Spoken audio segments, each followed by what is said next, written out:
First of all, I would like to wish you all a Happy New Year 2023.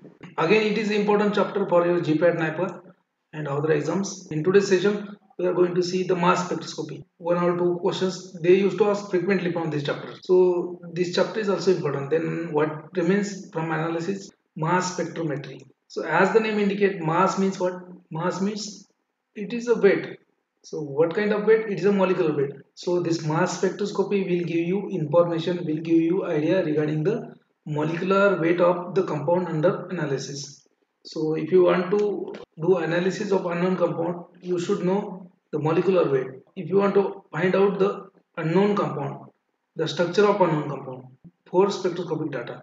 First of all, you require UV analysis, UV data of UV analysis, then data of your IR spectroscopy, data of NMR, and data of mass spectroscopy. So if you have these four spectroscopic data in front of you, you can draw the structure of molecule. You can draw the probable structure of molecule. Not an exact structure, but you can draw. So this mass spectroscopy will give you idea about the molecular weight of organic compound or inorganic compound. So whatever is the compound under analysis, you will get the exact molecular weight of the compound by using mass spectroscopy. What is mass spectroscopy? So it is nothing but the technique of spectroscopy in which compound under investigation or compound under analysis is bombarded with the high velocity electron. Now that resultant compound may be either organic or inorganic compound. Because of that bombardment of electron beam, this compound under analysis gets fragmented into different fragments or charged particles which are then accelerated or which are then deflected and separated according to their molecular weight, and this is nothing but the mass spectroscopy. So in the UV spectroscopy we have seen that so molecule will absorb the UV rays and it will get excited from lower energy state to higher energy state, okay, depending upon the bond type of bond involved, either sigma to sigma star, pi to pi star, n to pi star, like that. Okay, so that was the electronic spectroscopy and that will give you idea regarding the conjugation in the molecule कि आपके compound में आपका जो molecule है उसमें double bonds है या नहीं है, कॉन्जुगेशन है या नहीं, ये कौन बोलेगा आपको? UV spectroscopy. बाद में आपने देखा कि IR spectroscopy. So IR spectroscopy will give you idea regarding the different types of functional groups which are present in your molecule. So spectroscopic data will give you information regarding the conjugation. Okay. Then IR data will give you information regarding the different type of functional group. Okay. Then we have seen NMR. So in case of NMR and CMR, that technique will give you idea about the different types of hydrogen atom और different types of carbon atom present in the molecule. Okay, so आपका conjugation है या नहीं ये मालूम हो गया UV से. कितने फंक्शनल ग्रुप्स है आपके कंपाउंड में ये मालूम हो गया आपको किससे? आईआर स्पेक्ट्रोमेट्री से. कितने टाइप्स के हाइड्रोजन है उसके अरेंजमेंट क्या है, या फिर कितने टाइप के कार्बन है उसके अरेंजमेंट क्या है, ये मालूम हो गया आपको किससे? By using NMR and CMR spectroscopy. But आपको मॉलिक्यूलर वेट मालूम करना है उसका कितना मॉलिक्यूलर वेट एग्जैक्टली कितना है उसका. आपको कॉन्जुगेशन है नहीं मालूम है, फंक्शनल ग्रुप भी मालूम हो गया, हाइड्रोजन कितने हैं, कार्बन कितने हैं वो भी मालूम हो गया, बट उसका मॉलिक्यूलर वेट कितना है. So that if you know the molecular weight, if you know the UV data, if you know the NMR data, IR data, you can easily draw the structure of probable compound under an investigation. So mass spectroscopy is again a spectroscopic technique. It is not a true spectroscopic technique. Okay, so it is known as a mass spectroscopy or line spectroscopy. So it is in this technique the compound under investigation is bombarded with the high velocity electrons. Resulting compound, either it may be organic or inorganic, is then fragmented, is then broken down into different fragments or charged particles which are then accelerated or which are then deflected in the mass separator, and they are separated over there according to their molecular weight to charge ratio, and therefore mass spectroscopy will give you idea regarding the molecular weight of compound under investigation. Okay, so this spectroscopy is nothing but a it will give you idea about the molecular weight, then fragmentation pattern, how there is a fragment of your compound, which is the most stable fragment in the compound, like that. It will give you idea regarding the isotopic abundance also. If there is a isotopic abundance in the compound, जैसे आपका होता है, जैसे आपके nature में सब कुछ carbon, hydrogen, oxygen, sulphur वगैरह इससे बना है, ठीक है। तो कार्बन का भी एक नेचुरल अबंडेंस होता है, जैसे कार्बन 12 इज जो है कार्बन 30 इज इट्स आइसोटोप, ठीक है। जैसे ये हाइड्रोजन होता है H2 इज मतलब H1 इज H2, हाइड्रोजन आपका जो नॉर्मल है H1, ठीक है। H2 जो होता है that is known as deuterium, so it is just isotope. Phosphorus का भी आइसोटोप होता है, क्लोरीन का भी आइसोटोप होता है, ठीक है, इस तरीके से। So this mass spectroscopy will give you idea regarding the molecular weight, then fragmentation pattern, and then isotopic abundance. Okay, so what is mass spectroscopy? What happens in this spectroscopy? So in the mass spectroscopy, the sample is bombarded with the high electron beam. Then the sample, because of that bombardment of electron beam, so sample gets charged, and there will be different fragments. It gets broken into different fragments. Okay, now that fragments are accelerated, that fragments are passed, that fragment are pushed through electric field and magnetic field, and they are separated. The fragment are separated according to their molecular weight, according to their mass to charge ratio. So this is the technique of mass spectroscopy. This is the principle behind mass spectroscopy. By using mass spectroscopy, you can determine the molecular weight of compound as high as 4000 Dalton. कि molecular weight determine कर सकते हो कहाँ से लेके, मतलब 1 Dalton से लेके आप 4000 डेल्टन तक मोलिकुलर वेट उसका डिटरमाइन कर सकते हो by using mass spectroscopy. I am just giving overview of mass spectroscopy so that you will get idea, and I'm not going to teach you in the details, but this chapter is very small, not a big chapter. The charged particles after fragmentation by electron beam, they are separated according to their mass to charge ratio. यहाँ पे देखो mass to charge ratio.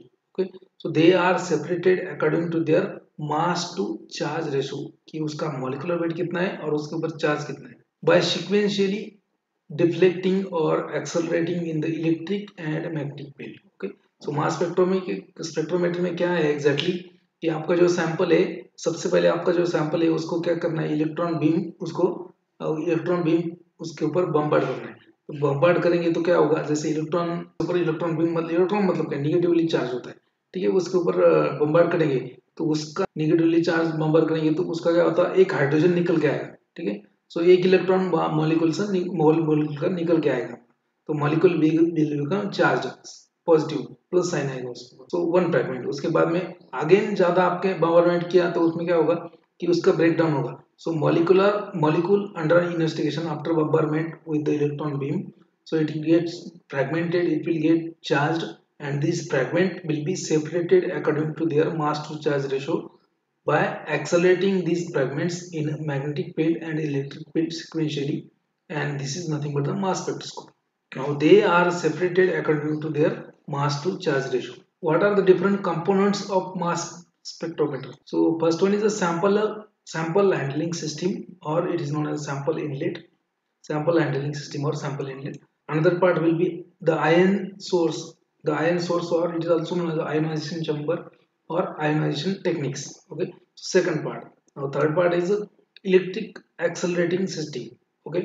Electrostatic accelerating system. Then magnetic field or magnetic accelerating system, and then last part is a ion separator or mass analyzer, and after that there will be recorder like that, then ion collector and vacuum system. Okay, so these are the parts of your mass spectrometer. These are the part of your mass spectrometer: sampling handling system or inlet system, then ion source or ionization chamber, ionization techniques, electrostatic accelerating system, magnetic field or magnetic accelerating system, then ion separator or mass analyzer, then next is ion collector or vacuum system.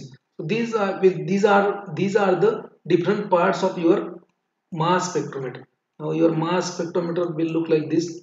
Okay, this is just a hypothetical diagram. The mass spectrometer will consist of different parts. Like first one is ionization or ionization chamber. So you can see this part, this is known as a probe, where you can introduce your sample into mass spectrum. Okay, आपका ये sample है, मान लीजिए यहाँ से sample introduction के लिए आपको प्रोब होगा.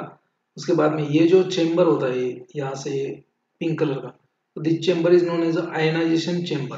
Okay, so what happens in this ionization chamber? So your sample is here, black color sample. Okay, now electron beam of electron beam will be bombarded on your sample.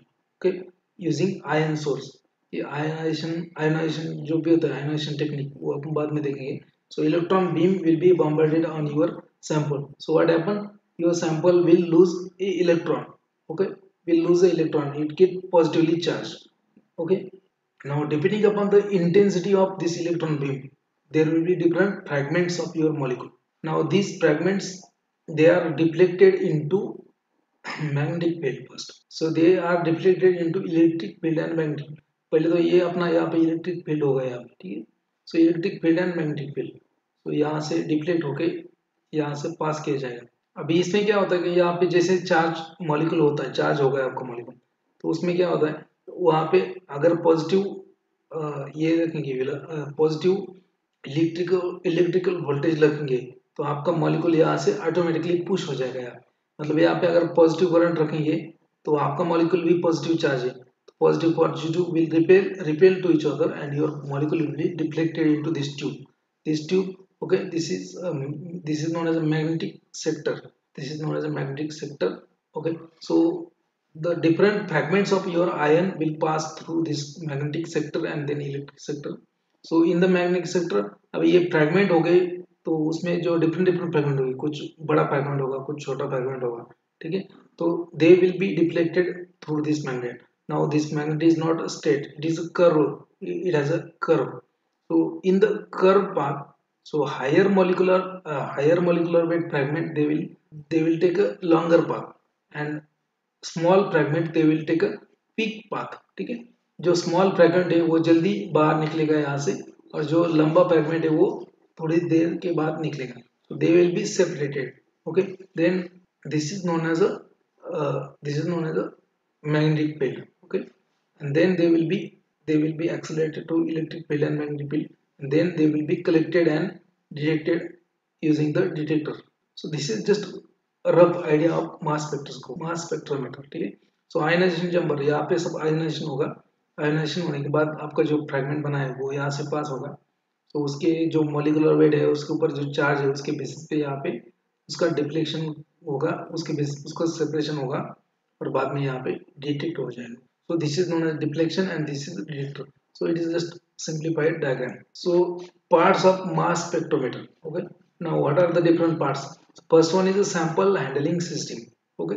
In the sampling handling system, remember one thing: for the mass spectroscopy, sample need to be vaporized. Sample need to be in a vaporized form.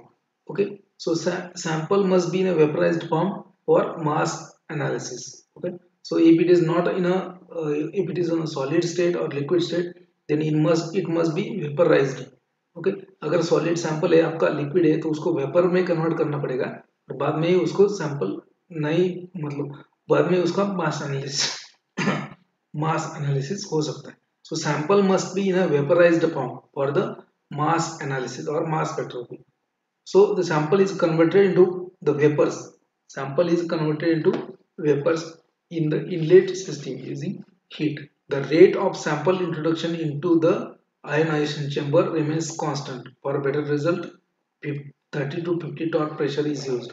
So this is just sampling handling system. इसमें क्या होता है कि आपका जो sample है उसको vaporise करते हैं, वेपराइज करने के बाद यूजिंग हीट, ठीक है.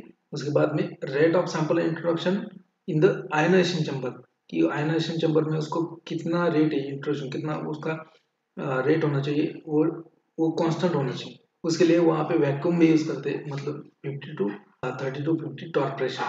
बाद में वो आपका आता है बाद में आता है आपका ionization chamber. What happens in this ionization chamber? इसमें क्या होता है कि इसमें जो भी आपने सैंपल इंट्रोड्यूस किया है उसके ऊपर इलेक्ट्रॉन का बीम, हाई इलेक्ट्रॉन बीम उसके ऊपर बम्बार्ड किया जाता है. Okay, so here beam of electron is bombarded on the sample, so that sample will get ionized मतलब चार्ज. ठीक है. So electron beam accelerated by high voltage of 100 volt. Okay, so electron beam, because of this 100 volt, it is bombarded on your sample, and because of high voltage of electron beam, this collision between electron beam and your sample will result in the production of different fragments of the molecule of different molecular weight. Now this fragment will carry a definite positive charge or and more through okay. So these fragments will carry a definite positive charge, and depending upon the strength of electron beam they might get fragmented. Now these fragments with their charge will move through instrument as a sample. So these fragments or charged fragments will move through instrument as a charged molecule. Then okay, then there might be some recombination of fragments can be okay, there might be some recombination of fragments. जैसे आपके molecule के ऊपर electron beam गिर गया तो उसमें जो fragments होते हैं, तो फ्रैगमेंट्स जो बने फ्रैगमेंट्स कभी कभी क्या होता है कि वो फ्रैगमेंट्स फिर से रीयूनाइट होते हैं, they use to rejoin each other. तो now this recombination of fragments or this reunion of fragments can be prevented by maintaining the system at low pressure. उसमें थोड़ा सा प्रेशर कम रखेंगे आप तो फ्रैगमेंट जो हो चुका है उसका रीयूनियन नहीं होगा या फिर रीजॉइनिंग नहीं होगा. Okay, so there are different types of ionization technique. Okay, there are different types of ionization technique. We'll discuss it later in upcoming slide. Okay, so it is just an idea what happens in the ionization chamber. Now third part of your mass spectrometer is a electrostatic accelerating system. Now in these two positive ion formed in the ionization chamber are withdrawn. So जो भी जहाँ पे fragment हो चुके हैं उसके ऊपर positive charge लगा है, तो these positive ion formed in the ionization chamber they are withdrawn by electric field which exists strong electrical field of 400 to 4 volt, okay, 40,000 volt, accelerate the particle and separate them depending upon their velocities and mass. Now next part is a magnetic field. Electrostatic field हो गया, उसके बाद magnetic field आता है. पहले जो fragment बना है इसको इलेक्ट्रोस्टैटिक फील्ड से पास करेंगे, उसके बाद में मैग्नेटिक फील्ड से पास करेंगे. Now magnetic accelerated particle from electrostatic field enters into magnetic field. Okay, so poles of magnetic field requires them to move in curved path. ठीक है, यहाँ पे क्या मैग्नेटिक फील्ड में क्या होगा कि थोड़ा सा कर्वेचर होगा, थोड़ा सा कर्व पाथ होगा. Okay, so required to move in a curved path in a magnetic deflection mass spectrometer. The radius is fixed and the radius is not fixed for all particle. Okay, अगर particle का molecular weight different है तो उसका radius भी different होगा. ठीक है, अगर मॉलिक्यूलर जो पार्टिकल से या फ्रैगमेंट से उसका अगर सेम ही मॉलिक्यूलर वेट होगा तो उसका रेडियस भी सेम होगा. ठीक है, so higher molecular weight will take a straight path and lower molecular weight fragment will take a curved path. So lower molecular weight fragment will pass through this magnetic system quickly, and then they are focused on the detector. The next one is the next part of ion your mass spectrometer is ion separator or ion analyzer. So this part will separate ion according to their mass and masses according to their molecular weight and mass. Then ideally it should have high resolution. So ion separator should have high resolution. Okay, that is the resolution means what it can distinguish, it can separate a molecular weight of 246.162 delta 2 and 246.1984 delta. ठीक है, यहाँ पे देखो दोनों का molecular weight same है, सिर्फ बाद में जो डिफरेंस है 16 और 19. So they should have enough resolution, they should have proper resolution, they should be able to separate the as low as the difference in molecular weight. ठीक है, जैसे molecular weight एक का हो गया आपका 20.01 डेल्टा और दूसरे का हो गया 20.05 delta. So these ion separators should able to distinguish and they should separate this molecular weight and must have high rate of transmission of ion. Type of ion separator will be discussed again in the separate table. Now again there is vacuum system. So vacuum is generally maintained at 0.015 torr, ion source at 10⁵ torr. एक vacuum system भी होता है, उसमें vacuum भी maintain करना. Now next different type of ionization technique. Now इसके ऊपर आपको क्वेश्चन आ सकता है. ठीक है, तो ये पार्ट के ऊपर कुछ क्वेश्चन नहीं आ सकता आपको, it is just for your idea. इसके ऊपर कभी कोई क्वेश्चन आ सकता है. Next part is your ionization techniques, different ionization techniques, इसके ऊपर क्वेश्चन आते हैं 100%, ठीक है। तो what are the different ionization techniques? So first one is electron impact, first one is electron impact, first ionization technique, ठीक है। उसमें क्या होता है, a beam of electron is bombarded on a sample so that sample will get ionized. Electron beam accelerated by high voltage of 100 volt. This collision between electron and molecule under investigation will result in the production of different fragments of molecule with different molecular weight, and there will be there will be positively charged molecule, ठीक है। यहाँ पे क्या होगा, electron beam जो है वो high voltage का इलेक्ट्रॉन बीम आपके सैंपल के ऊपर पास किया जाएगा। आपका सैंपल जो है उसका फ्रैगमेंट होगा, उसके ऊपर चार्ज में आएगा पॉजिटिव, और फ्रैगमेंट हो जाएगा उसका डिफरेंट फ्रैगमेंट। अभी डिफरेंट फ्रैगमेंट का मॉलिक्यूलर वेट डिफरेंट होगा, तो दैट इज इलेक्ट्रॉन इम्पैक्ट ना। उसमें दो होता है, सिंगल फोकसिंग, उसके बाद में उसके बाद का जो पोर्शन होता है single focusing and double focusing mass analysers होते हैं। सिंगल फोकसिंग में क्या होता है, positive fragment deflected in the electrical field. Single focusing में मतलब सिंगल फोकसिंग में सिर्फ इलेक्ट्रिक फील्ड यूज करते हैं, डबल फोकसिंग में दोनों यूज करते हैं, electric field plus magnetic field, ठीक है। So positively charged fragments sequentially deflected in the electric field and magnetic field. तो ये यहाँ पे क्वेश्चन याद रखो कि यहाँ पे डबल फोकसिंग मास एनालाइजर या फिर डबल फोकसिंग मास स्पेक्ट्रोमीटर जो होते हैं, they will have highest resolution. क्या होते हैं, they will have highest resolution. इसके ऊपर क्वेश्चन आ चुका है। तो सिंगल फोकसिंग में उतना रिजोल्यूशन नहीं आता। जो मॉलिक्यूलर वेट का डिफरेंस है, मतलब बहुत ही माइनर छोटा डिफरेंस अगर भी है तो भी वो सेपरेट कर देगा। कौन, डबल फोकसिंग। सिंगल फोकसिंग में उतना रिजोल्यूशन नहीं आता। तो double focusing mass analyzers they have highest resolution. Then next one is a Knudsen cell. Next one type of ionization is a Knudsen cell. So Knudsen cell employs thermal and electronic bombardment excitation. This is used for thermodynamic studies and for spatial analysis of solid, also for low vapor pressure liquids.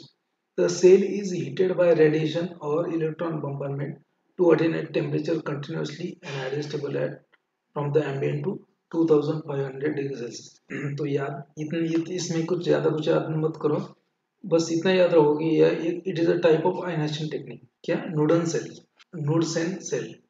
Knudsen cell, K silent, Knudsen cell. So this was two ionization technique. Now next we will see third ionization technique, that is known as surface ionization. So solid sample which is subjected to mass spectrometer, okay, it is coated in a one ribbon filament. इसमें क्या होता है कि sample जो भी आपका वो ribbon filament में उसको कोट करेंगे, एंड वो ribbon filament, that ribbon filament is heated up to 2000 degree Celsius. Now this there are chances of that positive ions may be formed instead of neutral molecule. The method is superior because there is no ionization of the background gases in the mass spectrometer.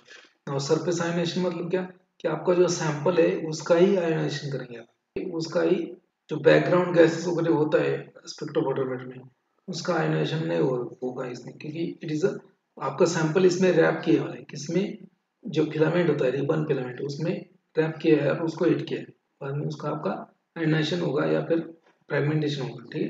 Then next one is spark ionization, or it is known as spark source ionization. In this method, the inorganic substance or inorganic samples to be analyzed, they are formed into they are formed into fragments by holding on two electrodes on small movable wire. ठीक ठीक, एक wire रहेगा, उसमें दो electrode रहेंगे, उसके बीच में आपका सैंपल हेल्ड किया जाएगा, एंड वो जो वायर्स है उसमें obviously electricity pass किया जाएगा। तो 100 kilowatt potential is applied and discharge is initiated. The positive ions are produced and evaporated.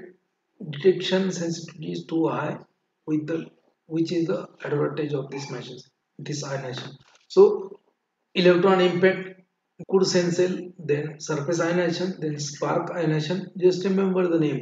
Okay, chemical ionization के ऊपर एक बार क्वेश्चन पूछा था। So chemical ionization means, so in this the methane gas is used. Okay, इसके ऊपर direct question आया था, methane gas is used in the as a source of chemical ionization.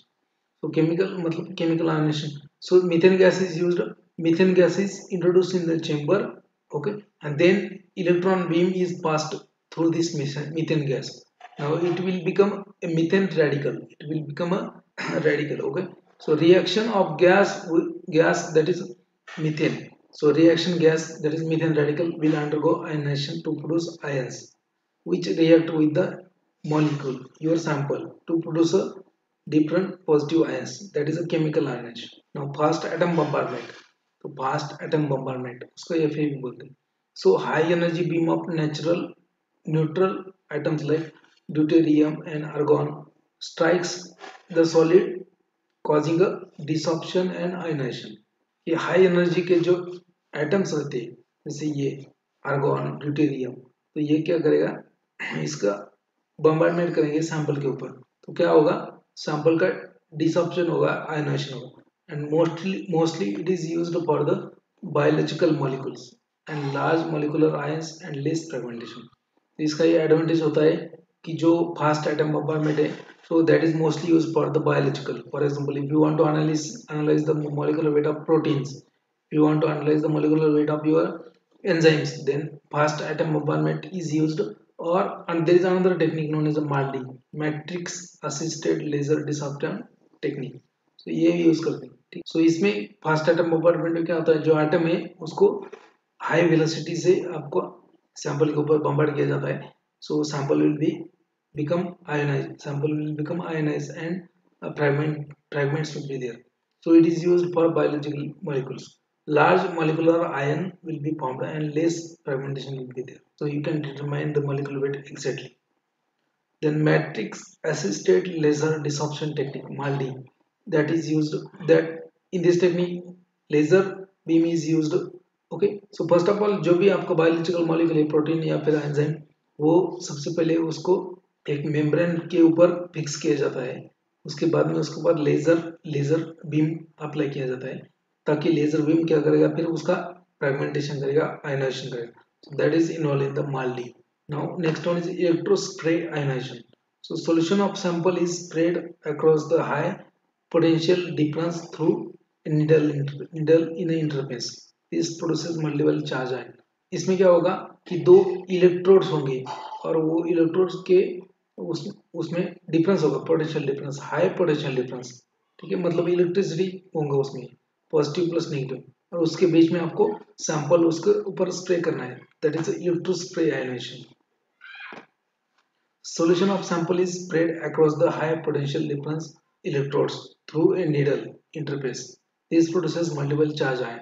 Okay, so these are the ionization technique. First one was your electron impact, then Knudsen cell, then spark ionization, then chemical ionization, fast atom bombardment, electrospray ionization. Okay, are you getting or not? Am I audible you clearly? तो ये techniques होते हैं आपके ionization की, ठीक है.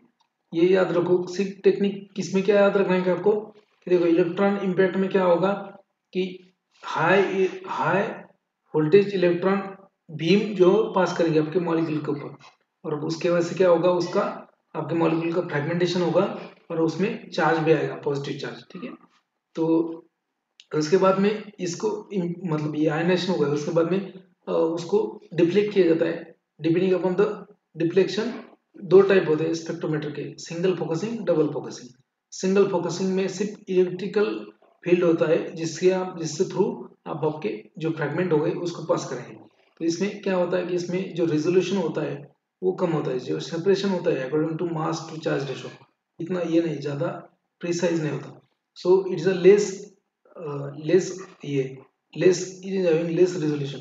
Now double focusing में ज़्यादा रेजोल्यूशन मिलता है. इसमें क्या होता है कि सो जो भी फ्रेगमेंट्स बने आपके after electron impact, those fragments are pass through sequentially through electric field and then magnetic field. Now this double focusing has the highest resolution. Then आपका Knudsen cell भी होता है, इसमें ये एक होता है ionization technique, electron impact Knudsen cell, then आपका सरफेस आयनाइजेशन, ठीक है. सरफेस आयनाइजेशन, बैकग्राउंड गैसेस का आयनाइजेशन इसमें नहीं होगा, ये याद रखो, surface ionization. Then spark source of ionization. Then chemical ionization में क्या होता है कि मीथेन यूज करते हैं, मीथेन, रिमेंबर इसके ऊपर क्वेश्चन आया था. सो इन द केमिकल आयनाइजेशन यहाँ पे क्या है, मीथेन गैस यूज किया जाता है. देन फास्ट एटम बॉम्बार्डमेंट में जो एटम्स होते हैं हाई वेलोसिटी से वो नेचुरल न्यूट्रल एटम बॉम्बार्ड किए जाते हैं आपके सैंपल के ऊपर, जैसे ड्यूटेरियम, आर्गॉन वगैरह, ठीक है। Then this FAB fast atom bombardment they are use for the biological samples. मतलब बायोलॉजिकल सैंपल मतलब प्रोटीन आएगा उसमें, आपका एंजाइम्स आएगा, आपका जैसे मोलिकुलर वेट डिटरमाइन करना है आपका एंजाइम्स का, या फिर कोई एंजाइम पर्टिकुलर, या फिर पर्टिकुलर प्रोटीन का करना है, तो उसमें आप FAB fast atom bombardment ionisation source use करेंगे। या फिर MALDI matrix assisted laser desorption technique, इसके ऊपर भी एक बार क्वेश्चन आया था। So this MALDI is used for biological molecules. So ionization source for biological molecule, if you want to determine the molecular weight, then there is a MALDI or FAB fast atom bombardment or metric assisted laser disruption technique. इसमें laser beam use किया जाता है, so electron की जगह laser beam use किया। then electrospray ionization, these seven are the techniques for ionization of molecule. Now after ionization there will be different generation of there will be generation of different fragments, okay. जैसे आपने ionization किया आपके sample का, कि electron beam पास किया उसके ऊपर high electricity electron beam, तो उसके बाद वजह से क्या होगा कि आपका जो मॉलिक्यूल है उसके ऊपर पॉजिटिव चार्ज आ जाएगा और वो उसका फ्रेगमेंटेशन चालू होगा। जैसे ही आपका इंटेंसिटी बढ़ेगा बीम का, तो फ्रेगमेंट बन जाएंगे उसका, डिफरेंट डिफरेंट फ्रेगमेंट, मतलब आपका जो मॉलिक्यूल है वो टूटेगा वहां पे, ठीक है। मतलब मान लीजिए कि आपका एक ब्रांच चेन मॉलिक्यूल है, वो जहाँ पे ब्रांचिंग है वहां से टूट जाएगा वो, ऐसा दो दो तीन तीन फ्रेगमेंट बनेंगे उसके। तो वो फ्रेगमेंट जो है उसको बोलते हैं types of ions produced in the mass spectrometer, or types of peaks that you are going to observe in the mass spectrum. Okay, so what kind of peaks you are going to observe in the mass spectrum? So these are the kind of peaks: parent ion peak, then base peak, then fragmentation ion peak, rearrangement ion peak, then isotopic peak. Okay, so these are the types of peaks. I will explain you. Parent ion peak, it is now, this is very important, they used to ask always one question on this GPAT में, नाइपर में 100% इसके ऊपर question आता है। So parent ion peak, first one is parent ion peak. As the name indicate, parent ion peak मतलब क्या, जो भी आपका मॉलिक्यूल है उसमें से जब इलेक्ट्रॉन लूज होगा, तो उसका जो इलेक्ट्रॉन लूज होने के बाद उसके ऊपर पॉजिटिव चार्ज आएगा, so it is also known as molecular ion peak. Parent ion peak is also known as molecular ion peak, remember. It is a fragment of molecule due to loss of one electron. जैसे आप आपके sample के ऊपर electron impact करेंगे, उसमें का एक electron lose हो जाएगा, आपके मॉलिक्यूल के ऊपर पॉजिटिव चार्ज आएगा, सो that is the molecular ion peak, okay, after bombardment of 9 to 15 electron volt beam, ठीक है। so that is also known as molecular ion peak or parent ion peak. Now this molecular ion peak will give you idea about the molecular weight of your molecule. तो यहाँ पे आपको molecular weight मिल जाएगा आपको उसका, किसका, आपका sample का। उसके बाद में जो पीक आएंगे वो सब रीअरेंजमेंट पीक होंगे या फिर फ्रेगमेंटेशन पीक होंगे, ठीक है। यहाँ पे ये याद रखो कि the exact molecular weight of your compound is given by parent ion peak or molecular ion peak. ये दोनों term, these are nothing but the same, molecular ion peak and parent ion peak. This peak, molecular ion peak, will give you idea about the molecular weight of your compound, exact molecular weight of your compound, because आपकी compound में यहाँ क्या क्या है, बस उसमें से एक इलेक्ट्रॉन लूज हो गए, बस उतना ही, तो उसकी वजह से it will give you exact molecular weight of your compound, molecular ion peak. उसके बाद आता है base peak. Okay, so base peak, so most intense peak in the mass spectrum is known as the base peak, as it is question आया था आपको GPAT में। so most intense peak in the mass spectrum is nothing but the base peak, as it is question आता है। okay, it is the tallest peak on y axis, ठीक है। ये क्यों होता है मैं बोलता हूँ आपको, ठीक है। नाउ ये पेरेंट आयन के बाद में क्या होता है कि एक आपको पेरेंट आयन बन गया या फिर मॉलिक्यूलर आयन बन गया, उसके बाद में उसका फ्रेगमेंटेशन होता है, ठीक है। उसके बाद वो कंपाउंड टूट जाता है, ठीक है। और टूटने के बाद जो जो वीक बॉन्डिंग होगी, जहाँ पे भी वीक बॉन्ड होगा, जहाँ पे भी ब्रांचिंग होगा, वहां से कट जाएगा। लेकिन एक ऐसा स्ट्रक्चर रहेगा आपके मॉलिक्यूल के अंदर कि that will resist the breaking, वो जल्दी से ब्रेक नहीं होगा, वो टूटेगा नहीं जल्दी से। और वो जल्दी से न टूटने की वजह से क्या होता है, उसका इंटेंसिटी जो है वो ज्यादा आता है आपके मास स्पेक्ट्रम में, and that why this most intense peak in the mass spectrum is known as a base peak, and it is due to the stability. what happened. So second peak is a base peak, which is the most intense peak in the mass spectrum, and it is the most stable peak in the mass spectrum. जो base pick होता है आपका वो सबसे ज्यादा stable होता है, that will indicate the most stable structure in the compound.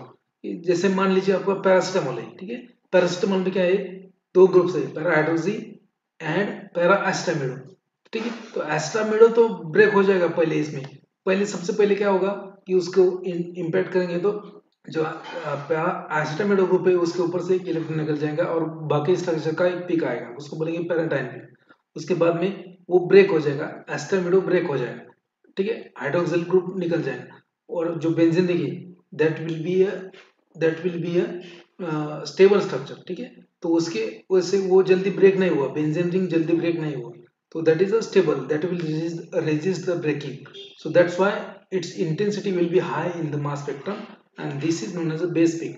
So which is a very intense peak in the mass spectrum, and it is a stable, it indicates the stable, relatively stable structure of the compound. Next one is fragmentation ion peak. तो उसके बाद में उसका फिर से breaking होगा. So this peak is formed by dissociation of molecular ion peak.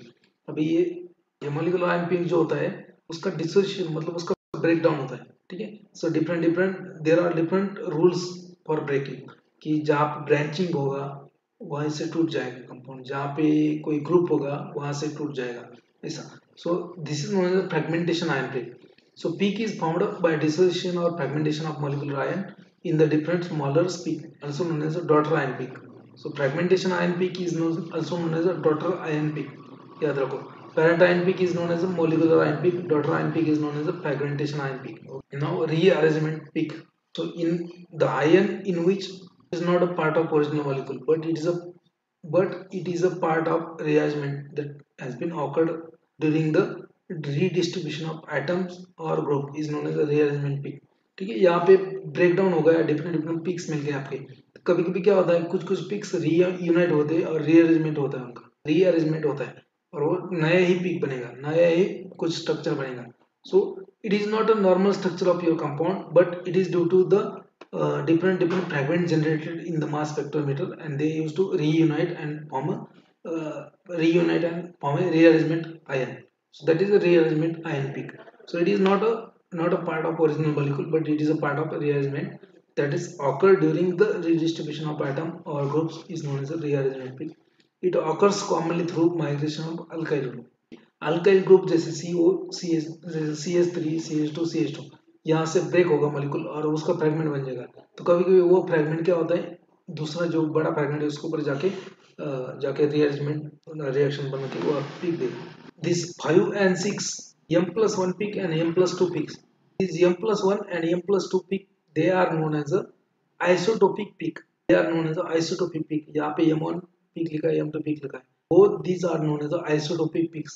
So parent ion peak, base peak, fragmentation ion peak, rearrangement peak, and isotopic peak. Now what happens, आपका molecule जो है, जैसे आपके मॉलिक्यूल में क्या है, carbon, hydrogen, oxygen वगैरह होगा, ठीक है. तो आपको मालूम है कार्बन का भी आइसोटोप होता है, अबंडेंस, रिलेटिव अबंडेंस उसका कम होता है. मतलब जैसे मान लीजिए कि 98% आपका ही मॉलिक्यूल रहेगा, लेकिन उसमें चांस है कि कुछ 1% या फिर 2% का आइसोटोपिक पिक भी आएगा. मतलब आइसोटोपिक मतलब अगर उसमें जो कार्बन है वो कार्बन 12 नहीं है, कार्बन 13 है, तो वो आपको आइसोटोपिक पिक दिखाएगा, ठीक है. सो M+1 and M+2 peaks are nothing but the known as isotopic peaks due to isotopic abundance in the molecule. Okay.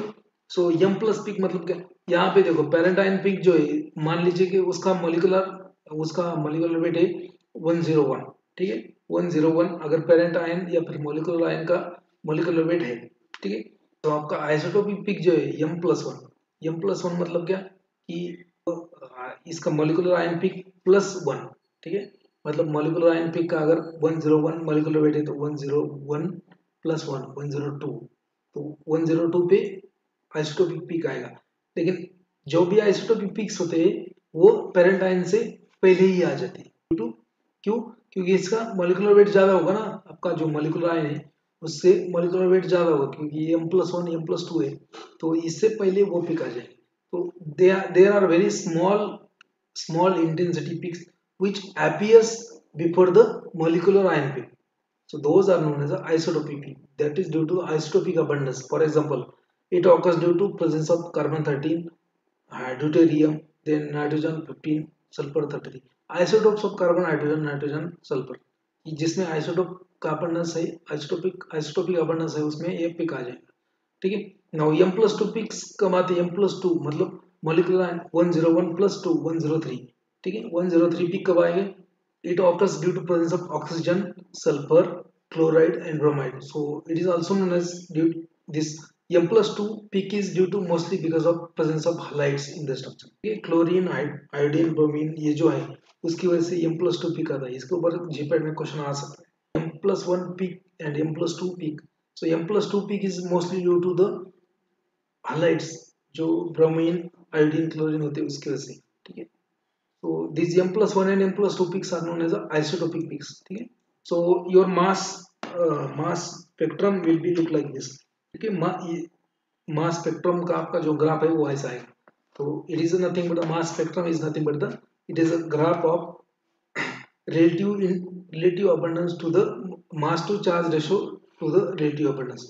तो x axis पे आएगा आपका mass to charge ratio और y axis पे आएगा relative abundance. कितने परसेंटेज. सबसे पहले यहाँ पे आपका सबसे पहले आपका जो इलेक्ट्रॉन लूज होके आता है वो आता है मोलिकुलर आयन पिक. यहाँ पे जो 98 जो लिखा है तो मोलिकुलर आयन पिक, यहाँ पे 98 मतलब मोलिकुलर आयन पिक जो है आपका, तो वो आपका एक इलेक्ट्रॉन लूज करके जो पिक बनाया उसको बोलेंगे मोलिकुलर आयन पिक. ठीक है. So that is a molecular ion peak और parent ion peak. Okay. Then next is a base peak. So it is a most intense peak. Intensity उसका सबसे ज्यादा होगा. ठीक है. because of it will have a highest stable structure. ठीक है. Fragment बनने के बाद ऐसा एक फ्रेगमेंट रहेगा जिसका स्टेबिलिटी ज्यादा रहेगा तो उसको बोलेंगे base peak. So most intense peak in the mass spectrum there is a base peak. Okay. उसके बाद के जो पिक्स है, ठीक है, ये जो बाकी के पिक्स है उसको बोलेंगे rearrangement peaks. Molecular ion peak, base peak और rearrangement peaks. Now what is isotopic peak? Isotopic peaks means M+1 और M+2. M means molecular ion peak. जो molecular ion का जो है 98, मान लीजिए कि आपके molecular ion peak आया आपको 98 के ऊपर. ठीक है. 98 उसका molecular weight है. तो molecular ion peak का weight है 98 molecular weight. तो isotopic peak कब आएगा? 98+1 और 98+2. So 98+1 जो आएगा उसको बोलेंगे अपन molecular ion isotopic peak. सो या फिर आइसोटोपिक पिक, या उसमें अगर क्लोरीन वगैरह होगा तो यहाँ पे 100 के ऊपर एक पिक आएगा. 98+2 100. सो 100 का एक पिक आएगा तब उसमें क्लोरीन या फिर ब्रोमीन या फिर ऑक्सीजन होगा. ठीक है. 98 का पिक 99 पे आता है तो उसको बोलेंगे आइसोटोपिक पिक. तो M+1 भी आ सकता है, 99 पे भी आ सकता है, या फिर 100 पे भी आ सकता है. So M+1, M+2, that is nothing but the isotopic peak.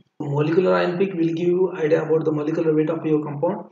Base peak will give you idea about the fragment which is very stable in the in your compound, and then other peaks are nothing but the rearrangement peaks or fragmentation ion peaks. And isotopic peak will be just before the parent ion peak or just before the molecular ion peak. ठीक है. Are you getting or not? Now types of fragmentation or fragmentation pattern. उसमें fragmentation pattern क्या होगा? Alpha cleavage. First one is alpha cleavage. This fragmentation pattern is found in the compound containing carbonyl groups. Alpha bond gets cleavage.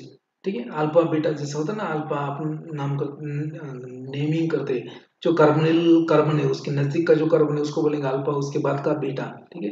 So alpha cleavage मतलब जो भी carbonyl compound होंगे जैसे आपका ether, alcohol, halides, amides, carbonyl compound. So this type of fragmentation occurs in this compound. So alpha cleavage, these ethers, alcohol, halides, amines and carbonyl compounds, they are broken down or they are broken into pieces or they are broken into fragments by alpha cleavage mechanism. So this fragmentation pattern is compound containing carbonyl group. So there will be breaking of alpha bond. ठीक है. Sigma bond cleavage. Sigma bond cleavage in case of alkanes, weakening of sigma bond and then breaking of bond. Okay. जहाँ पे carbon carbon single bond है, sigma bond है, वहाँ पे वो sigma bond cleavage की. Inductive cleavage is also known as heterocyclic cleavage. It is due to the inductive effect of the radical side. Driving force for such cleavage is application of electronic. जैसे oxygen sulphur nitrogen है, तो oxygen electronegative है, sulphur है, nitrogen है, तो क्या होगा इसमें, तो ये इंड्यूस करेंगे क्लीवेज, ये इलेक्ट्रॉन खींच लेंगे, तो फिर वहां से ब्रेक होगा। Okay, so that is inductive cleavage. Actually this is the fragmentation pattern, not much important for you. So the next one is the Mac-Lafferty rearrangement. So this is important. Migration of gamma hydrogen followed by cleavage of beta bond in case of aldehyde ketones amines substituted aromatic compounds. Reaction proceeds through sterically hindered 6-member transition state. Reaction occurs in the aldehyde ketone and ester and carboxylates. So Mac-Lafferty rearrangement इसके बाद में अपन देखेंगे. Next fragmentation pattern is the retrodies alder rearrangement. This occurs mainly in the cyclohexane and its derivatives. The reverse transfer of double bond occurs in this case. There is a retrodies alder rearrangement. Gathering from dienes and olefins. Dienes and cyclohexane. ठीक है, dance and cyclohexane अगर होगा तो उसमें रेट्रोडाइल्स alder reaction आपको मिल जाएंगे fragmentation. Tropylium ion formation. So जिस भी आपके स्ट्रक्चर में अगर बेंजीन होगा तो उसमें बनेगा tropylium ion. So that occurs in the compound containing aromatic ring. Okay, aromatic ring अगर है उसमें बेंजीन रिंग है, जैसे पैरास्टामोल है, तो पैरा अमीनो मतलब जो पैरास्टामोल में जो दो ग्रुप से एस्टामिडो प्लस नीचे जो हाइड्रोक्सिल ग्रुप है वो ब्रेक होके निकल जाएंगे, बचेगा आपका बेंजीन रिंग. बेंजीन रिंग जल्दी टूटेगा नहीं, तो उसमें क्या होगा, ट्रोपोलियम आयन फॉर्मेशन. उसमें क्या होगा, ट्रोपोलियम आयन फॉर्मेशन. उसके उसके बेंजीन रिंग से भी क्या होगा, इलेक्ट्रॉन विड्रॉ करेगा वो आपका आयन सोर्स बॉम्बार्डमेंट. तो उसमें क्या होगा कि वो स्टेबल स्ट्रक्चर रहता है बेंजीन का. क्यों? क्योंकि उसमें अल्टरनेट डबल बॉन्ड है. So that will contribute the stability of your benzene ring. So that will not be broken down immediately. That will take some time. So that will convert into tropylium ion. Okay. So उसमें tropylium ion formation occurs mostly in the aromatic rings, and you will get a peak around 91 to 65 mass to charge मतलब MZ. 91 और 65 में अगर आपके compound का peak आ गया तो उसमें समझ लेना कि उसमें you can predict that there is a benzene ring or there is a aromatic ring in the structure. If you got a peak at 91, hydrogen ion deficiency, इसके ऊपर GPAT 21 में क्वेश्चन आया था. तो hydrogen ion deficiency HID, the degree of unsaturation in the molecule is calculated using the equation the molecular formula of compound. तो molecular formula में क्या रहेगा कंपाउंड के, carbon hydrogen nitrogen oxygen highlights. इसके बेस पे एक there is one formula known as HID, hydrogen ion deficiency. So इसमें 2C plus 2 N minus H minus 2C plus 2 N minus H divided minus X divided by 2, मतलब carbon into twice of carbon plus 2 number of nitrogen molecule minus number of hydrogen molecule minus number of halide molecule divided by 2. उससे आप hydrogen ion deficiency calculate कर सकते हो. इसका मैं example आपको बोलता हूँ बाद में. मैक-लाफर्टी रिअरेंजमेंट. ओके, इसमें क्या होता है कि देखो जो कार्बोनिल कंपाउंड होते हैं जिसमें अल्फा बीटा सिस्टम है, जैसे देखो यहाँ पे एक एग्जांपल दिया मैंने, ये carbon AC double bond ketone है, ठीक है, सॉरी एल्डिहाइड है, और इसको बोलेंगे अपन अल्फा कार्बन, इसको बोलेंगे बीटा कार्बन, इसको बोलेंगे गामा कार्बन. ठीक है, तो abstraction of gamma hydrogen takes place in the McLafferty rearrangement. इसमें क्या होता है, जब भी आप इस कंपाउंड के ऊपर इलेक्ट्रॉन इंपैक्ट करोगे तो क्या होगा उसका, so there will be abstraction of this gamma hydrogen, it will come over here by this oxygen. यहाँ पे एब्स्ट्रैक्शन होगा उसका हाइड्रोजन का. ठीक है, तो इसका नॉर्मल मोलेकुलर वेट होता है आपका 72 फॉर एग्जांपल. तो after electron impact you will get a 2 peaks. तो एक स्ट्रक्चर ये बनेगा आपका, जैसे यहाँ पे हाइड्रोक्सिल ग्रुप बन जाएगा, ये ऑक्सीजन क्या करेगा, ये हाइड्रोजन को एब्स्ट्रैक्ट कर लेगा, तो यहाँ पे OH बन जाएगा. ठीक है, ये हाइड्रोजन जैसी को वैसे, और ये CH2 जैसी को वैसे, और ये बॉन्ड ब्रेक होगा कौन सा, so there will be breaking of sigma bond which is present on the alpha carbonate. यहाँ से बॉन्ड ब्रेक होगा. ठीक है, आपको ये स्ट्रक्चर मिलेगा CH2 डबल बॉन्ड CH2. इसका मोलेकुलर वेट आता है इथिन का 28, और ये जो स्ट्रक्चर है उसका आएगा 44. मतलब अगर आपके स्ट्रक्चर में एक पिक आ गया 44 को, एक 28 को, समझ लेना यहाँ पे क्या हुआ है, McLafferty rearrangement. For example another example, ये भी वैसा ही है, जैसे ये अल्फा बीटा गामा हाइड्रोजन का एक्सट्रैक्शन होगा, मतलब यहाँ पे हाइड्रोजन की बजाय यहाँ पे सिर्फ मिथाइल है, देखो. ठीक है, ये कीटोन का एग्जांपल है. इसका मोलिकुलर वेट है 86, मास टू चार्ज रेशियो 86। उसके बाद मैक्लैफर्टी रिएरेंजमेंट होके क्या बनेगा, उसका एक ये बनेगा, यहाँ पे इथिलीन रिलीज होगा, इथिलीन इसका 28 मोलिकुलर वेट आएगा, यहाँ पे ये जो बाकी बचा है उसका 58 आएगा। तो 58 28 ऐसा अगर आपका स्ट्रक्चर आपके पीक में आ गए तो वहाँ पे समझ लेने का यहाँ पे क्या होगा, मैक्लैफर्टी रिएरेंजमेंट। ठीक है। नाउ ट्रोपोलियम आयन फॉर्मेशन, जिस भी स्ट्रक्चर में आपका एरोमेटिक रिंग होगा या बेंजीन रिंग होगा, so there will be formation of tropylium ion formation. So okay, for example see ये हो गया आपका टोलिन, इसके ऊपर इलेक्ट्रॉन इम्पैक्ट हो जाएगा तो M-1 मतलब इलेक्ट्रॉन लूज होगा, उसके बाद में फिर ट्रोपोलियम आयन फॉर्मेशन। तो ये टोलिन का 6 मेंबर की बजाय 7 मेंबर की रिंग में कन्वर्जन होगा, और उसके बाद में इथिलीन फ्रैगमेंट रिलीज होगा और 5 मेंबर रिंग बनेगा। तो ये ट्रोपोलियम आयन का जो मोलिकुलर वेट है उसका आता है 91, और ये जो 5 मेंबर रिंग का आता है उसका आता है 65। मतलब आपके मास, आपके कंपाउंड के मास स्पेक्ट्रम में अगर आपको दो पिक मिलते हैं 91 65, so you can conclude that there is tropylium ion formation. Okay, 91 pick किसका है, ये ट्रोपोलियम आयन का 91, 5 ये 5 मेंबर रिंग का होता है। नेक्स्ट वन है retro Diels Alder rearrangement. Okay, retro Diels Alder rearrangement, उसमें क्या होता है कि पिक आता है आपको 44 और 28 पिक। देखो यहाँ पे ये बेंजीन है, इसका रेट्रोडाइल्स रिएक्शन होगा, रेट्रोडाइल्स अल्डर। इसमें क्या होगा कि देयर विल बी ये देखो ये बॉन्ड यहाँ पे इलेक्ट्रॉन शिफ्ट होगा और ये बॉन्ड ऊपर शिफ्ट होगा, यहाँ पे डबल बॉन्ड बनेगा, तो यहाँ पे बनेगा डाइन प्लस इथिलीन। ठीक है, इथिन इथिन का आता है आपका 28 मोलिकुलर वेट और ये डाइन का आता है 44। So if you got peaks like 44 mass to charge ratio and 28, so you can assume that there is a formation of retrodials under rearrangement. ये इंपॉर्टेंट है, आपके लिए आ सकता है क्वेश्चन। और summary of different mass analyser, कितने कितने मास analyser होते हैं। सो मैग्नेटिक सेक्टर मतलब यहाँ पे मैग्नेटिक डिफ्लेक्शन होता है, इसमें दो टाइप का होता है, सिंगल फोकसिंग डबल फोकसिंग जो बोला है मैंने। तो ठीक है, so mass you can analyse the mass using magnetic mass analyser ranging from 1 to 15,000 delta. Okay, then resolution you can expect 0.001 resolution using double focusing. So highest resolution using double focusing magnetic mass analyzer. Low sensitivity, disadvantage is low sensitivity, expensive and technical problems occurs in the mass magnetic sector. Quadrupole mass analyzer, quadrupole का जो है मास range का है 1 to 5,000 Dalton. ठीक है, तो उसका resolution भी 1 है, यूनिट मतलब 1। ठीक है, सेंसिटिविटी उसका हाई है, और एडवांटेज क्या है, it is easy to use, inexpensive and high sensitivity. Disadvantage low resolution low mass range. Then ion trap mass analyser, ये different type of mass analyser है।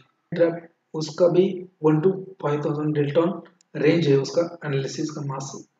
उसके बाद उसका सेंसिटिविटी यूनिट मतलब 1 है, sensitivity high है, then it is easy to use, inexpensive, high sensitivity and tandem, useful for tandem mass spectrum। tandem mass spectrum मतलब HPLC plus ये मास स्पेक्ट्रोस्कोपी, मतलब यहाँ से आप HPLC से क्या करेंगे, सैंपल सेपरेट करेंगे और डायरेक्टली उसको मास मास एनालाइज करेंगे, उसको बोलते हैं टैंडम मास स्पेक्ट्रोस्कोपी। उसमें low resolution low mass range. Time of flight mass analyser, तो इसमें unlimited mass molecular weight determine कर सकते हो आप। का sensitivity again 0.001, it has a high sensitivity, range and sample and design. Disadvantage क्या है, high resolution, very high resolution. Fourier transform mass spectrum, okay, you can determine the molecular weight up to 70 kilodalton. 0.001 is the sensitivity, it is again sorry resolution, and again it is having high sensitivity, very high resolution and very high mass range. That's the advantage. It is very expensive and there will be a lot of technical problems. So this is a summary of different mass analyzers. इसके ऊपर कभी question नहीं आएगा, मे भी आ भी सकते हैं। याद रखो सिर्फ टाइम ऑफ फ्लाइट जो है वो हाईएस्ट रेजोल्यूशन देता है time of flight, and double आपको फोकसिंग जो है वो, उसके बाद फूरियर ट्रांसफॉर्म्स सबका रेजोल्यूशन तो हाई है। Different mass analysers, single focusing magnetic deflection, it is the most common type of mass analyzer at given voltage. All singly charged ions will have same kinetic energy, that is Ke is equal to 1 by 2 m v square ev। ये ठीक है, ये छोड़ दो, बस single focusing मास analyser. अभी double focusing, So initially deflect through electric field and then magnetic field. मतलब जो भी चार्ज पार्टिकल है आपका फ्रैगमेंट है वो पहले इलेक्ट्रिक फील्ड से पास किया जाएगा, बाद में magnetic. It has a very high resolution, preciseness and molecular weight, preciseness of molecular weight. And cyclone focusing is also there. Cyclone focusing मतलब ये थोड़ा सा कर्व करते हैं उसको. So length is reduced by changing the shape of magnet, not affect the resolution. Quadrupole mass analyzer.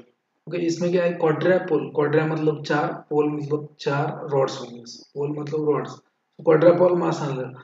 Four parallel rods are used in the quadrupole mass filter where ions are separated according to their mass to charge ratio and detected by electron multiply, particularly designed for chromatographic mass spectroscopy. मतलब जो hyphenated technique उसको, hyphenated techniques.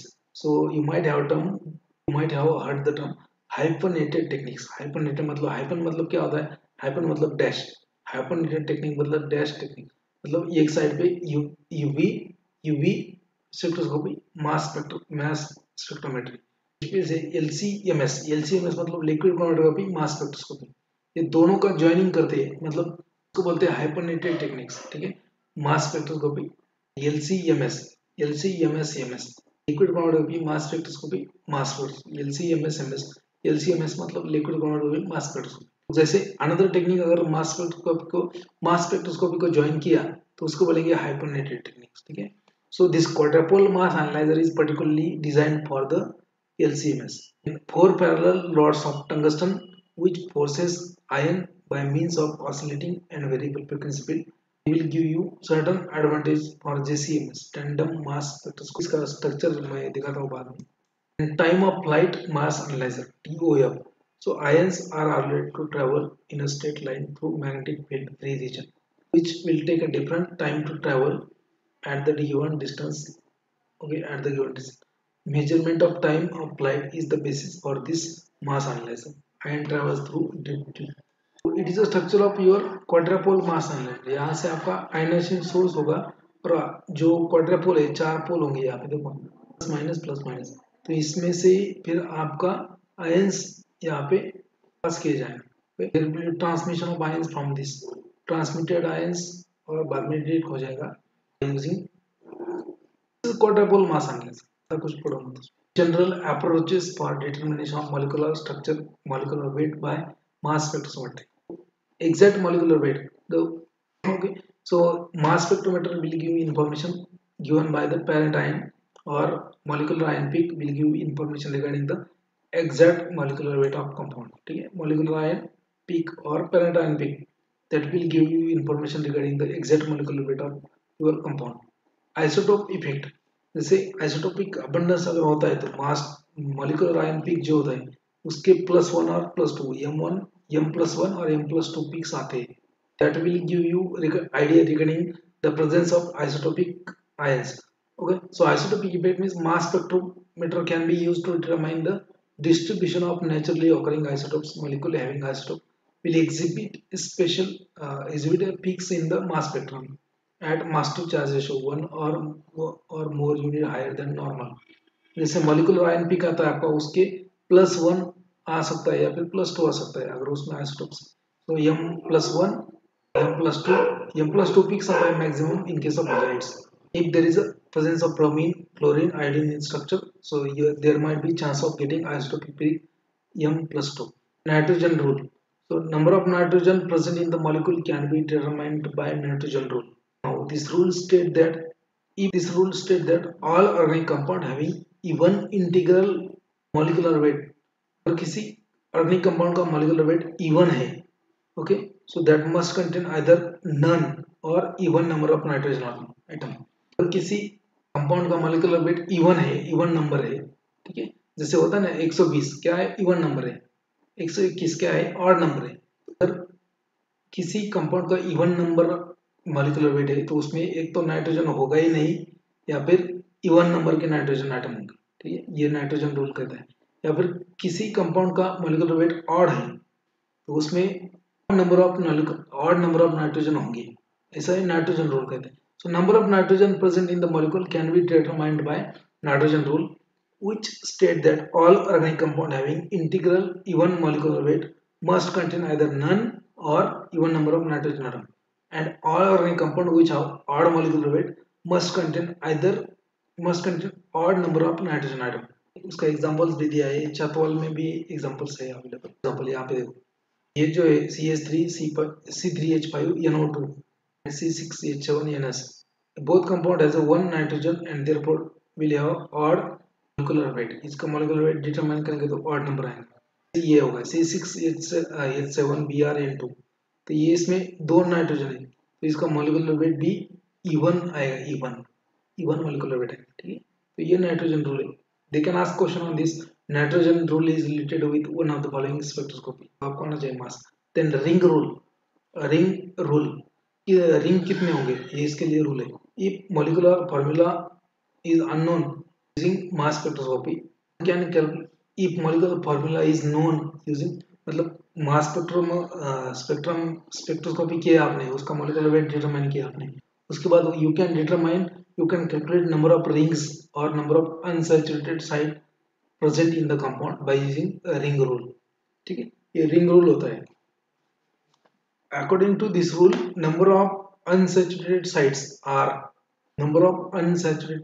मतलब double bonds is equal to the number of rings in the molecule plus number of double bonds plus twice number of triple bonds। Okay, मतलब ring rule क्या है कि number of unsaturated sites is equal to number of rings in the molecule plus number of double bonds plus twice number of triple bonds। Ring rule for molecule, for example, CWHXNYOZ can be given by R is equal to W plus 1 X minus Y divided by 2। For example, in case of benzene का molecular weight formula क्या है C6H6, ठीक है। उसमें oxygen नहीं है, कोई sulphur नहीं है, नाइट्रोजन नहीं, ठीक है। इसका रिंग रूल अगर आप ट्राई करेंगे तो इसमें क्या होगा, 6 कार्बन, ठीक है, 6 कार्बन है प्लस 1 W प्लस 1, ठीक है, W मतलब कार्बन होता है, ठीक है। X माइनस वाई क्या है, X क्या है आपका हाइड्रोजन, Y क्या है आपका नाइट्रोजन, Z क्या है आपका ऑक्सीजन। तो इसमें तो कोई ऑक्सीजन नाइट्रोजन नहीं है, तो हाइड्रोजन कितने हैं 6, ठीक है। तो 6 carbon plus 1 6 minus 0 divide by 2 मतलब यहाँ पे आएगा 3, तो 3 प्लस 7, ठीक है, कितना आएगा 6 plus 1 minus 3, sorry 6 plus 1 minus 3, तो कितना आएगा 4 हो गया। 4 मतलब क्या, इसमें एक रिंग है, इसमें एक रिंग है, 3 डबल बॉन्ड्स है, ठीक है। it has one ring and 3 double bonds। ring rule के getting or not, using nitrogen rule you can determine the number of nitrogen present in the molecule। using ring rule you can determine number of rings and number of unsaturated sites। ring rule मतलब if the molecular formula of compound is known using MS, now you can calculate number of unsaturated site from the ring rule। according to ring rule, number of unsaturated site is equal to number of rings in the molecule plus bonds plus twice of triple bonds, ठीक है। मतलब ring number of unsaturated site is equal to number of rings present in the molecule plus number of double bonds plus twice number of triple bond। ये for example अगर आपके सामने एक molecular formula है compound का, जैसे CWHXNYOZ मतलब C carbon इसमें 10 है, C10 ऐसा, ठीक है। CWHXNYO2 ऐसा मॉलिक्यूल है, तो उसका फॉर्मूला होता है रिंग रूल का R is equal to W plus 1 plus in bracket X minus Y divide by 2, ठीक है। For example in case of benzene में क्या है, कार्बन 6 है, हाइड्रोजन 6 है, ऑक्सीजन नहीं है, नाइट्रोजन नहीं है, ठीक है।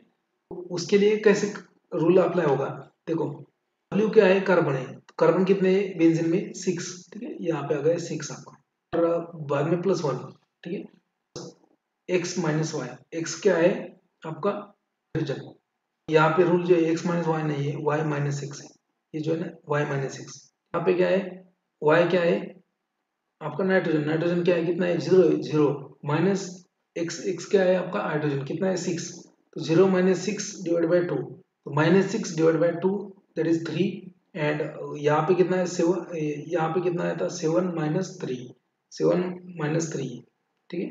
7 - 3 कितना आएगा आपका 4, ठीक है, 4 आ गया आपका कैलकुलेशन। अभी ये 4 जो है इसमें क्या है, 4 में क्या है, सो दैट्स व्हाई दिस 4 मतलब एक एक रिंग है उसमें, 1 रिंग एंड 3 डबल बॉन्ड्स, 1 + 3 है ना, 4 मतलब क्या 1 + 3, सो 1 ring is there in case of benzene and there are 3 double bonds in the benzene structure. Clear or not? ये जो रूल है, ये रूल याद रखो, W+1 प्लस यहाँ पे y - x है, -1 है, ये स्पेलिंग y - x है, ये करेक्ट किया है मैंने अभी, ठीक है, डिवाइड बाय 2, ये रिंग रूल है। ये इतना कॉम्प्लिकेटेड कोई क्वेश्चन नहीं आएगा आपको, लेकिन सिर्फ आपको मालूम होना चाहिए कि नाइट्रोजन रूल क्या है, रिंग रूल क्या है। Actually it is a part, it is important part for masters. अगर कोई एमपॉम एनालिसिस में करता है तो उसको ये सब मालूम होना चाहिए, और इसको ये सब कैलकुलेट भी करना पड़ता है। of unsaturated site, total number of molecules including double bonds and triple bonds. Triple bond is considered as a 2 double bonds. अगर एक ट्रिपल बॉन्ड है तो उसका कन्वर्जन करना पड़ेगा डबल बॉन्ड्स में, एक ट्रिपल बॉन्ड है तो उसको 2 डबल बॉन्ड कंसिडर करना है। Formula number of unsaturated site C+1 H - n divide by 2 x divide by 2, HID जैसे रूल है, HID का रूल है, number of hydrogen ion deficiency, that is applications of mass spectroscopy. Molecular mass determination, one of the best method to determine the molecular mass accurately, कि molecular weight कितना है आपके compound का वो determine कर सकते हैं आप mass spectrometry से। Again isotopic abundance, so you can determine whether there is isotopic abundance is there in compound or not. So isotopic abundance can be determined easily by M1 or M+2, M+1 or M+2 peaks. अगर M+1 peak है या फिर M2+ peak है तो you can conclude that there is a isotope present in the compound. Distinction between cis and trans isomer. So mass spectroscopy is also useful for the distinction between cis and trans isomer. How? Both isomers will have same spectra, but molecular ion peak of trans isomer is more intense than cis isomer. क्योंकि trans जो होता है structure वो stable होता है, उसकी वजह से क्या होगा, उसका इंटेंसिटी बढ़ जाएगा। सिस जो होता है वो अनस्टेबल होता है तो उसका इंटेंसिटी कम हो जाएगा। That's why you can distinguish between cis and trans. This mass spectroscopy also useful for evaluation of heat of sublimation, so the latent heat of evaporation of liquid, sublimation and heat of evaporation you can determine using mass spectroscopy. Determination of ionization potential of compound can be, ionization potential कितना है उस compound का वो उसके बारे में भी idea लग सकता है आपको using mass spectroscopy. Determination of bonding and bond dissociation energy, ठीक है, आपकी बॉन्डिंग है, इसमें कैसा बॉन्डिंग है, बॉन्ड डिसोसिएशन एनर्जी कितना है, मतलब बॉन्ड ब्रेकिंग के लिए कितना एनर्जी लग जाएगा, that can also be calculated using mass spectroscopy. To monitor the reaction kinetics, spectroscopy is useful. जैसे आप रिएक्शन कर रहे हो, सिंथेसिस कर रहे हो, कि आपका प्रॉपर सिंथेसिस हुआ है कि नहीं हुआ है, आपको कैसे मालूम हो जाएगा कि आपने दो दो ले लिया, एस्टामिनोफेन वगैरह ले लिया, जैसे एसिटिल सैलिसिलिक एसिड ले लिया और पैरासिटामोल ले लिया, और दोनों का सैलिसिलेट नाम का ड्रग बनाना है आपको, दोनों का रिएक्शन किया आपने, लेकिन आपका जो प्रोडक्ट बना है उसमें वो दोनों आए या नहीं आए, तो to determine the to monitor the reaction kinetics, ठीक है। So mass spectroscopy is used again to study the reaction mechanism, to identify the unknown structure of compound, to characterize the polymers. So these are the applications of mass spectroscopy. First, the mass spectroscopy.